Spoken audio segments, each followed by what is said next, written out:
People often come to me frustrated that they can't make their Instagram stories look like they want it to do. They want their brand to be consistent across all of their platforms, which is what I harp on about all the time, but they're not sure how to apply this to Instagram stories. What I don't recommend is always designing your Instagram stories on Canva. That practically it just takes far too long. You don't have time for that. And secondly, I actually don't think it performs well. Instagram stories, the point of them is they're only available for 24 hours unless you save them to your highlights, which case designing them is okay. Our audience is craving that immediacy of Instagram stories. Like Instagram stories, we want it to be more real. We want it to be more raw. We want it to be less curated than normal Instagram posts. And so having your Instagram stories look on brand, but not having them wildly curated is where the balance needs to sit. And I want to show you how you can do that today. So we're going to make sure that we're doing all of this designing inside Instagram. We're going to do a couple of little bits in Canva to get us started, but beyond that, we're then going to use Instagram for everything. This is really important because Instagram stories is something that you should be able to do on the go. You should be able to just think, oh, I'm going to do an Instagram story today or at this moment, open up your phone and put something out there. But I'm going to show you how you can do that in a branded way. So I'm going to share my phone screen with you so we can go through this process. First, I want to show you how you can I'm just going to do a normal Instagram story like I would for my business and show you how I would design that in a way that is on brand, but not super duper curated, but still is going to capture attention. The reason we want your Instagram stories to look partly on brand is it so that when people are scrolling through their stories and they see your particular brand color or your particular brand vibe, it makes sense to them. It helps them to connect you with what they see, your Instagram stories with what they see on the Instagram feed and all the other parts of your business, whether your website or your presentation slides. It just makes sure that it's still part of that same cohesive story. And we can do that on Instagram quite easily without it being super duper curated. So I'm going to just get my phone screen here. I'm going to take a picture of myself. I often take pictures of myself for my branding because I am the face of my business and people can actually connect with me when I share a picture of myself. So I highly recommend doing that. Or you can always upload a photo from your library. But the more real your photo looks, probably the better it will perform. But obviously still doing a good quality. So you can see I've got good light here because I'm using my phone, my studio here. But if you don't have good light, face yourself towards a window or something similar. Also making sure that you've got your phone screen clean. I'm just going to get my sleeve here and scrub my phone screen. Sorry. And you'll see that that's actually a heck of a lot clearer, which means that you're able to, your photos are just going to be a lot more nicer and crisp to look at. So I'm going to take a picture. You notice I'm taking it far away from my face. I'm not doing it here. This is kind of awkward. This has got much more room to not only be less awkward, but also I've got room for my text to go, which is really important. So, all right, that worked. So now I'm going to add in my text. So there's a few ways you can do this. So I'm going to press the text icon at the top here. And in here, you'll see that there's a few different fonts. If you haven't used Instagram for a couple of weeks, you will notice that there's actually quite a lot of new fonts in here. I nearly recorded this tutorial like 2 days before the fonts were released, so I'm glad I waited a couple of days. So what I recommend doing here is these fonts are likely not going to be your unique brand fonts, and that is okay.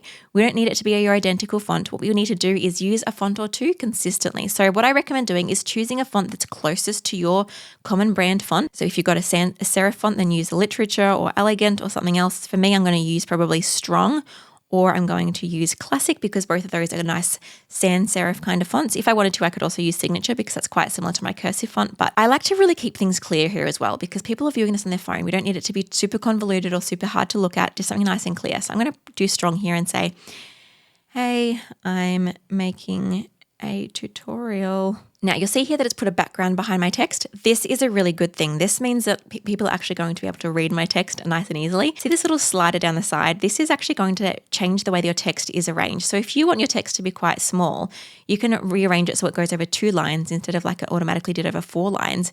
And it just means that I can then take that and rearrange it in a different way. So just know that that is there. And you can make it really tall and narrow, or you can make it lighter. I like to make sure there's not one random word on the line by itself like it is here, and just kind of tweak things around so it looks kind of nicely arranged. So I'm going to leave it there for a moment. I can also press this little A on the right-hand bottom corner to toggle if I want that background or I don't want that background, or if I want the background and the text to be reversed in their color, so black on white on black, or no background at all. You can definitely do no background at all, but you just want to make sure that it's visible. So you see if I put my text here, if someone was to work hard, they'd be able to read that. But if they're not going to work hard, which people are less likely to do unless they're like your best friend, we want to make things easy for people to read. So making sure that you add that background or put it onto a spot where it's easy to read is important. This is probably starting to get a tiny bit too small. So I like to keep my text around this kind of size. Also, just a pet peeve of mine, people always just go to, let's rotate it. No, unless your branding is really playful and you always rotate things on different angles, keep it straight. It makes it easier to read and less amateur. So if I click on this text again, I'm going to be able to add the background back in, but I want to change that background color to my brand colors. So you can do this in two ways. Firstly, you tap on the color wheel, and if you hold your finger down on the colors here, it will bring up a whole color spectrum, and you can actually go through and select any color at all. If your brand colors are less vibrant, you can actually swipe across here and it will bring up a more muted color palette. So you've got more muted options.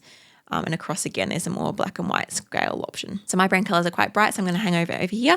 And I'm just going to move my finger around until I find a color that's close to my brand purple. This isn't going to be my exact brand purple, but for the sake of being able to do things quickly and on the go, I don't think it matters. As long as I'm not just using a random color that's not related to my business at all, using a similar color is close. Similarly, I could use my brand green, finger down here and moving it down over this direction. So what this means is that you'll actually get quite good if you do this regularly at just quickly moving your finger over to where your brand color sits. And then I can toggle between the A here to change how I want the brand background color to be. Now, the other way I can do background colors is if I press done here, I can actually go to this little picture button up here, and you see it on the bottom, I've got a your sticker here. This is a little sticker I've uploaded, and I'll show you exactly how to do this, where I can then use the eyedropper tool to select my exact brand color if I wanted to be specific. So if I actually click on my text again, and if I press the color wheel again, you can see this little eyedropper tool on the left-hand side. If I click on that, it will let me select a color from inside my Instagram story. So I can choose a color from the actual photo, or I can hover my finger over the top of my brand color palette and select one of these colors. Just like so. So I'm going to select this purple one here, let go, and now I've got my exact brand color selected there. So those are the two ways to do that. So to make your color palette swatch that we can use in Instagram, you can open up literally any size. I'm going to open up Instagram story for something else I want to show you in a moment. So I'm just opened up a new design. I've searched for Instagram story and selected that. And then in here, we just need to add in your colors. You can do this for 1 color or 20 colors, but I'm just going to literally press R on my keyboard, and in will pop a square or a rectangle, and I can just make a few of these in each of my brand colors. So I'm going to select this one is my brand color here, make another one and drag that next to it, and make this into a purple one. I'm going to do this for all of my brand colors. So if you have more brand colors, you're welcome to add more in. I'm going to stop here because I don't really need any more to use inside Instagram. That would be kind of overkill for me. I recommend having these touching so it all feels like one image. Instagram picking up the stickers is a bit hit and miss. So if you find whatever you do doesn't work, try different shapes, try bringing things out, try doing something a bit different. It can be a little bit glitchy, but in essence, you can make it work. And once you've done this, you can press share and just download this as literally a PNG or a JPEG file, it doesn't really matter, and send this image to your phone. So if you have an iPhone, you could just airdrop it from your Mac, or if you want to email it to yourself or Dropbox it to yourself, any way that you can get this image to your phone, do that now. So once you have your color palette graphic that we made in Canva on your phone, just press the little face button again and go to Cutouts. Cutouts is where you can actually make a little sticker for yourself. So you can do this with a photo of yourself, or you can use it as a hack for your brand colors. So it's always accessible in this sticker section without you having to rife through all of your photos to find the screenshot of your brand colors. If I press on my color graphic here, then Instagram's going to say, oh, I can't really find I can't find anything to cut out here. It's because I actually want all of it. So I'm going to tap my finger on the green here. You'll see it's tried to select it out. I'm going to touch my finger on the other green, the purple, and the other purple. And then I can press use sticker. And then Instagram will be like, cool, here's your sticker. And it'll also resave it. Now that I've done 2 of them, it'll save it into this section here. So you can see it says sticker saved. And that sticker will now be available in my sticker section for me to use. So that's just a nice quick way to access your brand colors all of the time. If we go back into the font here, you'll also see there's a few other options for us. So you've got your fonts here, you've got your colors, and you've also got this one here, which kind of just animates the text for you. So if you want to do something different, you could make it animated. I would try not to go overboard with this so it's not too hectic, and I'll probably try to use the same kind of animation regularly. Like I would suggest using the same kind of fonts regularly and the same colors regularly. Try to only use the same animations regularly, just because all of these have a different vibe to them. And so if they're too different to your general brand vibe, it's going to be fighting for attention there. So those are really nice to remember. You've also got this effect here of sparkle. You can see it's kind of a bit more glowy, or neon is another option there. So again, try not to overdo these. You can actually see that this text is a lot harder to read, but now that I've added this effect in. So try not to just do fun things for the sake of it. Always prioritize that readability. And lastly, I can change the justification of my text from center to left to right. So you can see I've got a lot going on now with that one. I would actually go in and turn off the glow here just by pressing this cross here. Another thing you can do is add in just photos from your camera roll. So if I go to the little face button up here and I select photos, I can select a photo of myself, or I can just even select here. I've actually saved an image from my Canva of one of my program logos. And now I can actually just insert this into, say this was a story about my co-creation design club. I could add that in here and have that as something that I can just use. So I've just saved that as a transparent PNG file, brought it to my phone and saved it into a folder that I can easily access for my business. So I could just even put this as a little bit of a watermark almost when I'm talking about the Co-Creation Club in my stories. Another thing you can do is add in an overlay. So often, so a little hack that you can do is if you go to the three dots up the top right, you can have this draw button.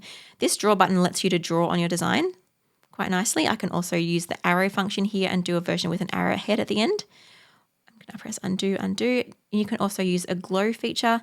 You can also change the thickness of your line from using this little slider up top and bottom. So I'm just putting my finger up and down to make that slider larger and smaller. Or I can even change the color of it to say I can change it to purple, undo, undo. And I can also erase things. So if I use the eraser on the top right-hand corner, I can erase just like so.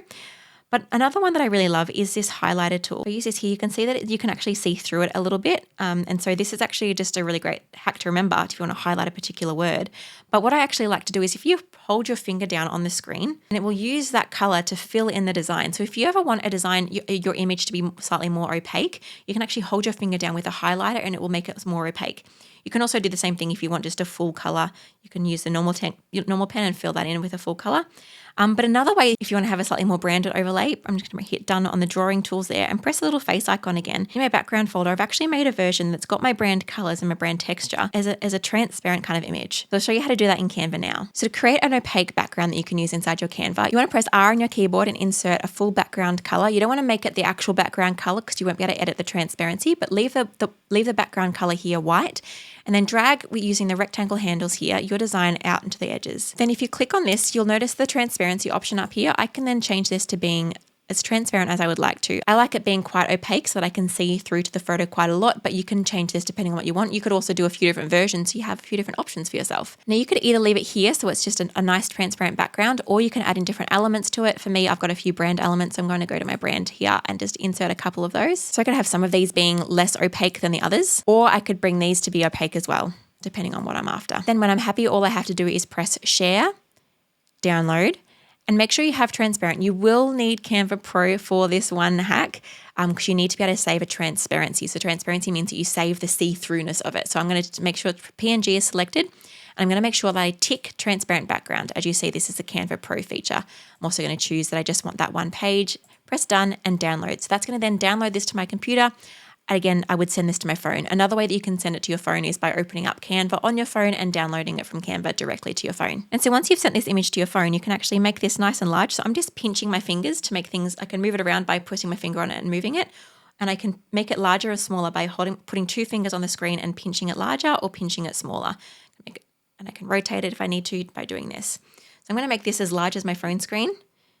And then what I can do is you'll see that it's actually covered up my text. I don't want that. So if I hold my finger down on the screen, you'll see on the left-hand side here, it brings up what we call layers. And so I can actually toggle by bringing my finger up and down to move my layers up and down. I can put my background layer behind my text. I can do this no matter how many different layers I have going on. So if I add in this photo here, I'm going to put myself down the bottom. But again, I want this to be underneath the text, so I can hold my finger down. You'll see there's now 3 dots for the different layers. I can drag that to be below my text, but not below my background. And if I wanted to, I could add in some drawing, maybe choose the glow feature, make it a bit smaller. And I could use the eyedropper tool to select my brand color purple. I could do a little drawing along here. I could do a little line around my face. But again, this is the drawing will always be at the bottom of all of your layers. So just make sure you remember that. You could also go to the little face tool here and go to Cutouts and open up some photos of yourself or whatever your branding is. And I'm going to click on this picture of me, and Instagram's going to look at this and think, oh, here is the subject matter. I'm going to click on this and press use sticker. And just like I did with the color palette earlier, I've now got this little sticker of myself. So I could stick myself in here. This is a lot of Jacqui. I wouldn't recommend doing this many versions of yourself, but you get my point. Again, I'm going to hold my finger down on the screen and bring this version of myself down to being underneath the text. And then you've got 3 different little versions of Jacqui. Who doesn't want more Jacqui? Before I leave you, I wanted to also mention how you can resize text. So just the same way that I was moving around my photo before, if I press done here, if I put my finger on top of the text, I can then move that around. I can rotate it. I can make it larger and smaller by moving my fingers in and out. And so that's how you can change text. So I can obviously add in multiple text boxes. That here, I can put it to the side if I wanted to. I could make it, oops. And so you see I've accidentally grabbed that background layer. Don't stress. All I need to do is move it back in place, hold my finger down, and bring that to being underneath everything that I want it to be underneath. And then I'll reselect my text box here, bring that like so. I could even click on this and change it to not have a background. even have it like down on the side here, and it's kind of like a little fancy design now. And so those are the different things that you can do. Obviously, you've also got things like your GIFs in the GIF library. You've got all these other options in here to add into your design, but those are the key things and how you can add your branding to a design, making sure you always use the same fonts, the same colors, and utilizing different stickers and graphics and backgrounds that you might have created in Canva. Just one more thing before I leave you. If you want to do an Instagram post without having a picture of yourself that you start with, what you can actually do is create a whole design in Canva. So I'm going to go do that now. And then to make your own background, I'm actually going to use this version that I already created of my transparent version, and I'll just make this all the way up and bring my elements all the way up. And I can save this as a background. So I like to have backgrounds here that aren't too busy so that I can have whatever text I want on here and it's a really good base rather than it being too busy to begin with. But if you've got a particular brand or a particular product or offering that you're doing, you could totally add in your branding of that. So say, for example, I recently launched my program, the Co-Creation Design Club. I could actually insert my logo into that and have this permanently down the bottom here so that I can then always use this as my background when I'm speaking to the Co-Creation Design Club. You're going to make sure that you leave this area up here and this area down the bottom free so that it doesn't get cropped off and covered by your Instagram logo and your Instagram name and all those different elements. So when you're done, when you're happy with your design, again, press share, press download, and you can download as a PNG file. You don't need to have a transparent background on here because nothing about this design is transparent. I can leave it on, I can leave it off, it doesn't really matter. And then again, I would select which page I wanted to download, press done and download and save that and send it to my phone. And then once I've made that graphic, I can click on the little left-hand button here that's got access to photos. And I can go to, I've got a whole folder saved for background photos. I can go down here and I've got this version here that I've just created, and I can now add text to this. So if I could say larger if I wanted to, I can then add in one of my stickers if I want to.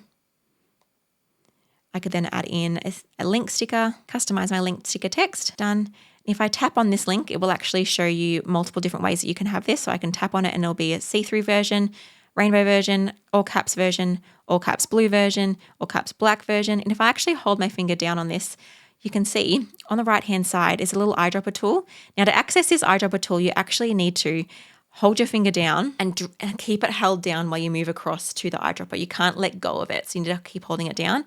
And then again, I can select a color from inside my design. Say if I did this one here, and now that's my brand color as well. And so that is how you can customize your Instagram stories. This is really great to know so that you can do this on the go and create real-time Instagram stories that people are actually connecting with. Now, if you don't have any idea about what your brand should look like, feel free to work with me. I have a whole course called DIY Design My Biz, and in there I show you and teach you how you can create your own brand in Canva, how you can learn how to use design principles really strategically in your business, as well as give you support, tutorials, and all the things that you need to have a thriving business that has incredible branding and graphics. I hope to see you in there. I'll pop a link in the description below. And I'll see you next week for the tutorial. Bye.